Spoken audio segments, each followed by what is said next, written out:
One of the highlights of my 7 years at Microsoft has been interacting with present and future leaders of the company. And I've really, really enjoyed all the opportunities I've had over these years to interact with folks like you, high potential leaders of our organization. And my only disappointment is that I won't be personally, physically with you next week in Hyderabad. But as here, you've been very kind in allowing me to at least tape a message. And I look forward to hearing back from some or all of you after the session. I don't know about leadership insights, but I can certainly say what are the things that I learned that I'll carry with me over the years. Well, one of the first things, obviously, is I learned a little bit about technology. I used to be a bit of a Luddite. I still remember when, until I joined Microsoft, I would in fact have my executive assistant print my email, and I'd carry home a full file at the end of the day, and then I would mark my responses and he would send it off. It's kind of the way Mukesh Ambani operates today, very old world. From there I've become quite a gadget freak, and I enjoy technology like the rest of us. And to the point where today, Infosys actually feels I can make some contribution to their company at the board level. So that's been a profound amount of learning, which is not surprising. Perhaps one of the most important things I learned also is the importance of the ecosystem. I always used to be puzzled, what makes Microsoft so uniquely successful? Why can't other good companies really put up a better fight and dethrone the company? And over these 7 years, I've come to realize that our critical asset is actually the ecosystem of developers, SIs, ISVs, resellers who build on top of our platform. And that's why Steve gets so excited when he talks about developers.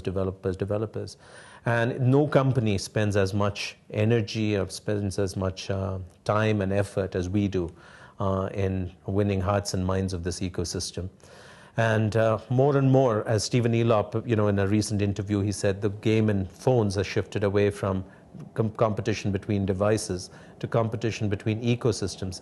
And we're going to see more and more of this in the future. And it was great to learn all about it. I'd say, thinking about what else I learned to think about talent in a fundamentally different way. When I think about what I will miss most about this company, I think I will miss the extraordinary caliber of people. There are a few extraordinary people, and just the plain average Microsoftie is heads and shoulders above the average person at any other organization that I know. And that's not just praise, it's fact. And so I've thought more systematically over the years about what makes it so, right from the hiring process. What do we look for? How do you create a culture about being self-critical, encouraging people to take on big, hairy, audacious goals, and how do you grow leaders, and how do you build a talent engine? Of course, I don't think we've done it perfectly, but I've learned a great deal, and I'm sure I'll do better wherever next I go. And finally, I've learned the importance of having big aspirations. When I first interviewed with Bill Gates in November of 2003, he talked to me about the dream of changing the world. And I said, what arrogance this is, changing the world. But then over these years, I've come to realize that there are a few companies which actually aspire to change the world in a positive way, and we're one of those. Our founding sort of vision was all about putting a computer on every home and every desktop at a time when Ken Olsen of digital was questioning why does anybody need a computer, and why does the world need more than 100 computers overall? We saw what happened to digital, and we saw what happened to Microsoft. So I think every organization needs a lofty mission that inspires and guides action. So these are things that I would always look back at and never forget. Personally, I would say, wow, there's just so much that has happened in these 7 years that it's hard to pick out any one thing or a few things that materially stand out. But I would say when I look back at the whole journey, the thing I'm proud of is how we have collectively change the image and the reputation of Microsoft in India. At the time when I joined, we were very, very small. There was just IDC with a few hundred people, and there was SMSG. And in all, we were less than 1,000 folks with about less than $150 million in revenue.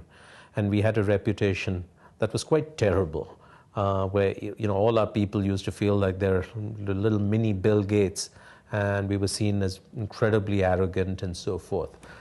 From that, we've come a long ways. Our own growth has been phenomenal.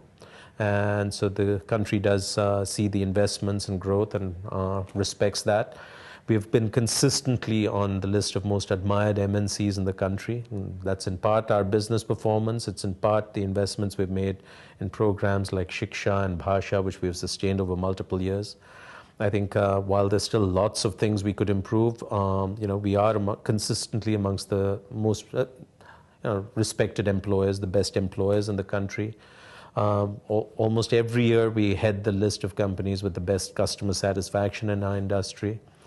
And the access we have to people who matter in India, whether it's business leaders, policy influentials, etc., it's something that our competition cannot even dream of. So when I see this transformation, I feel really good. Equally, I feel good about the transformation of how Redmond sees India. Again, 7 years ago, India was very small. The sales subsidiary used to report into APAC, one of 10 different countries in APAC, and we were number 20 on the revenue stack. And today, we're an area of equal importance with China, Japan, the US, with the second largest geography measured in number of people. Most importantly, I think both Steve and Kevin now see India alongside China in terms of the next big growth markets. At Prism, just about a week ago, Kevin put up a slide which Sanket shared with me, which had India singled out as a growth opportunity right after China. Steve has India right now, center of his radar in terms of thinking, what do we do around building a big consumer business? So I think we have worked really hard to put India on the Microsoft agenda. And that's what I feel good about. Lots of unfinished business. This is a large, complex, fast-changing business. So, for every one thing that we did accomplish or I did accomplish, there are several that we didn't. I think high on that agenda has to be building a big consumer and SMB business in the country. And that won't be easy because it's going to require real innovation on business models. I'd say that we've got to do a far better job filling more leadership positions across the company from within, which is why programs like this and folks like you are so critical. I think there are tough execution challenges now in a number of parts of our business. So these are things that I think are part of that never-ending journey towards excellence. But overall, I think all of us should really feel good about what was accomplished, and I do. I think the biggest opportunity is the thing that we were all waiting for, the big wave of IT adoption in the country, is finally happening. For all these years, we used to groan that India doesn't use IT. We export IT to other countries. We show clients in the US and Europe how to use IT, but we don't know how to do it ourselves outside the large businesses. And there were all kinds of problems like high piracy rates and, the government doesn't use IT and the services companies are looking outside, not within. Everything is about to change. And that's because of dramatic improvements in connectivity that are happening with 3G and 4G networks. It's because the cost of access devices, whether it's smartphones or slates, is rapidly coming down. I think by the end of this year, you can have a perfectly good quote-unquote iPad-like experience at less than 10,000 rupees. That's going to change things a lot. The cloud as a delivery model really makes a great deal of sense for India. And so we're going to see 8 million SMEs, you're going to see lots, 100 million homes or so all begin to use technology for the first time in a big way. We're going to see smartphones really taking off in the country. And so it's going to be a great time for everybody in the industry.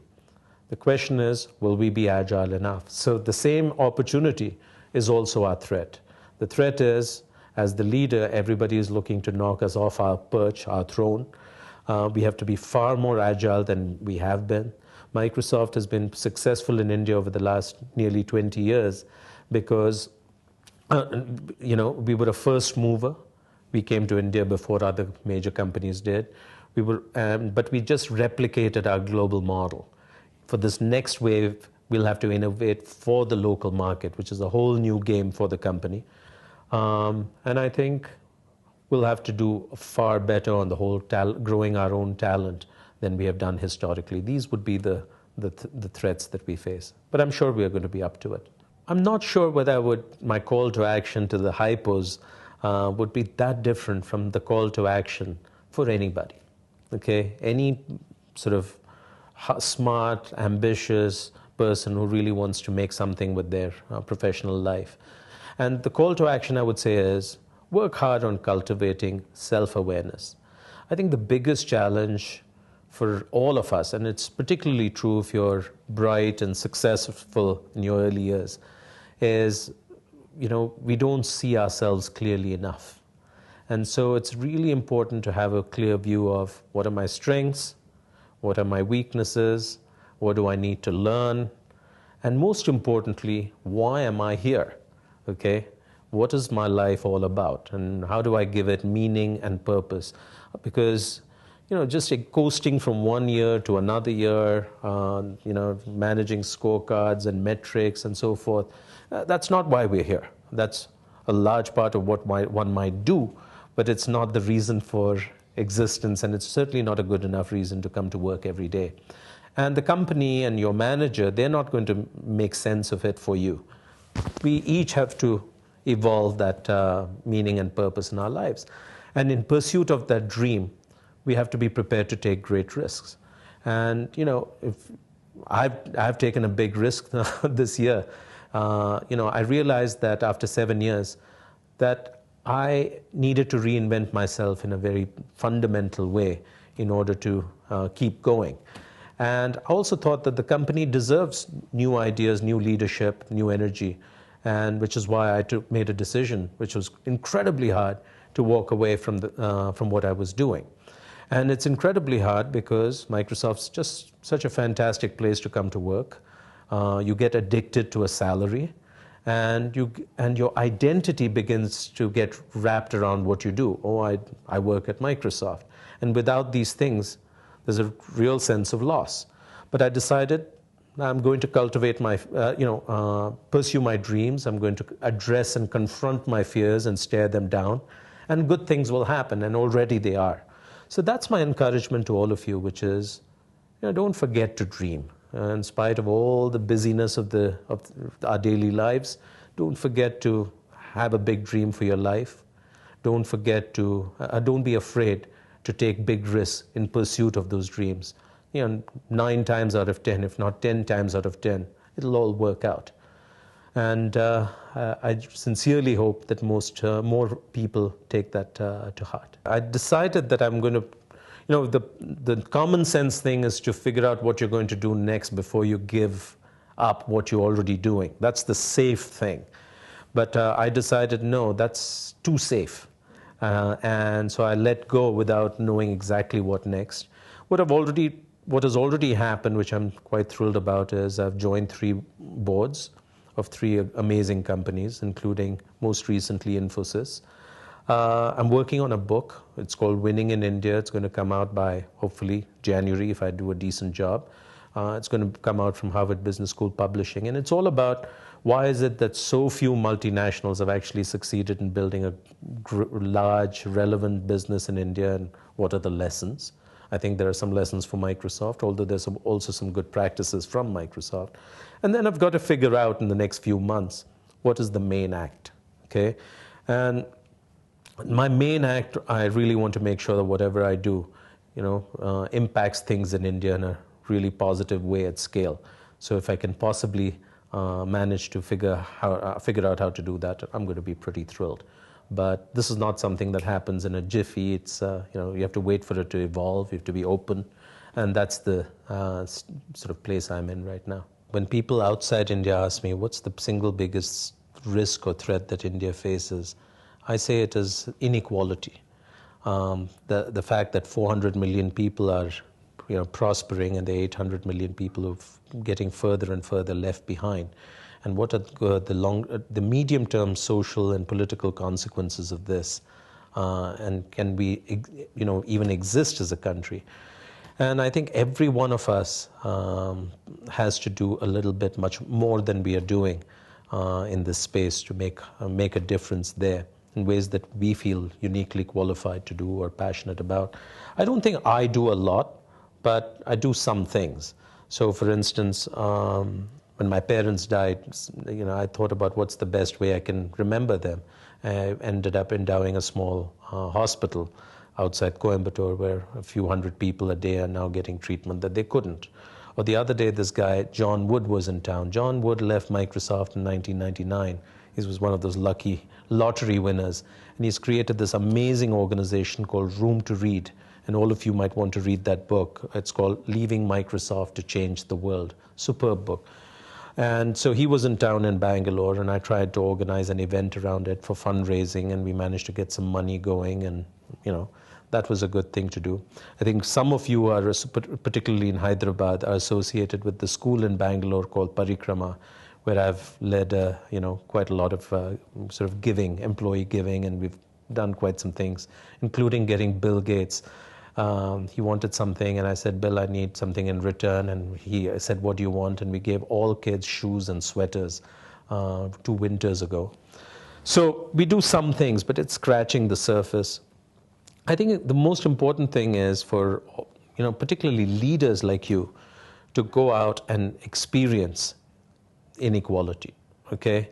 To go live that, the lives that 800 million people do. One of the things I'm planning to do in the next few weeks is actually take a train ride across India, but going in unreserved and not knowing where I will go next. And just, do a Bharat Darshan or a mini Bharat Darshan to see what's going on, particularly in central India and eastern India, which is where the inequality is maximum. So I think experiencing that, and you don't have to do a Bharat Darshan. You can go out in Bangalore, and there are places where I think there's desperate people. So that's one. The number two is figure out what is it that you're going to do. Many of us make a mistake. We say, listen, I'm going to first do my career, make some money, and then I'm going to give back. Well, God may have entirely different plans. We don't know whether we're going to see sunset tonight. So the important thing is, start integrating this into your daily life as you go. And then, hopefully you'll do more and more of that as you get more and more satisfaction. And I'm not going to sit here saying what one should do. You have to just listen to your conscience and, act. Good morning. Now, one of the most consistently pleasurable experiences I've had over these last few years at Microsoft is the opportunity to engage in a very open, free-flowing way with our current and future leaders. And so this one of the most enjoyable tasks has been always interacting with batches of high potential leaders. I'm really sorry this time I'm not going to be there in person. I'd made some personal plans to be away and out of town, which get in the way. But Asiya was kind enough to allow me to do this recorded message. And I hope that some of what I have to say this morning will strike a chord. And yeah, as always, I look forward to hearing back from you. So thank you, Asiya. Let me say in closing that the leadership journey, the journey of developing the leadership qualities and skills within ourselves is one of the most sort of enriching experiences in a person's life. And certainly it's been that way for me, and I have a long way to go. In the process of writing my book, I am doing something very interesting. I'm asking global CEOs, what is it that they look for in hiring a great country manager for India? And I'm learning a lot about what it takes to be successful in this context. For instance, just 2 weeks ago, I asked Stephen Elop, who used to run my MBD here and is now the CEO of Nokia, Stephen, what do you look for? And he said, I look for lots of things, including, the general management capability, the ability to hire talent, integrity, blah, blah, blah. But the two things that are most important, number one is the ability to inspire people. Okay? That's the one thing I've realized more and more is incredibly important. And that's different from the ability to manage people. Okay? So it goes beyond performance management, accountability, all these other things. It is how do you ignite passion, imagination in lots and lots of people. I look for that quality. And the second thing that he said is, I look for a track record of success. How do people encounter difficult situations? How do they tackle adversity? Do they show courage in the face of adversity and tenacity and stay the journey and produce great results over a long period of time? Like that, I've been talking to other CEOs. And it's just fascinating. There's a new book out of the New York Times, which I would encourage all of you to read. It's sort of Secrets from the Corner Office. What does it take to be a really successful CEO? And I think a lot of you aspire to be CEOs of things small and large. So I would encourage you to read it. But invest in yourself. Invest in this leadership journey. It'll change your life. Thank you again.